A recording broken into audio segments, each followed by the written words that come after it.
Okay, so our last power theorem we're going to talk about in this class is when we have a tangent and a secant. So when we have a tangent and a secant, we're going to say the tangent squared,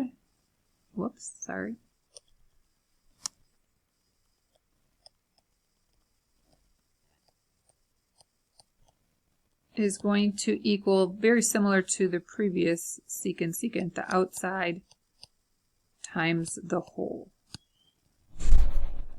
So if we were talking about letters here, we would say the segment AD squared would be the outside, which is AB, times the whole thing, which is AC.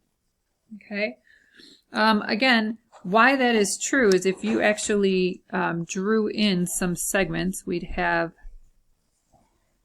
this green triangle, and maybe we can consider this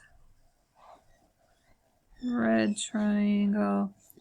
And you would prove similarity by angle, angle, which is angle, angle, angle. They have this one in common. And then this angle, so this is one that's common.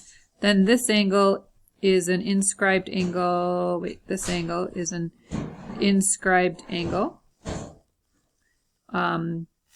And it intercepts this arc, and that's the same as this angle. That's an inscribed angle and intercepts the same arc.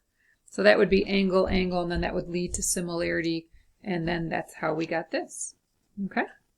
So this is the last power theorem we're going to work on in this unit.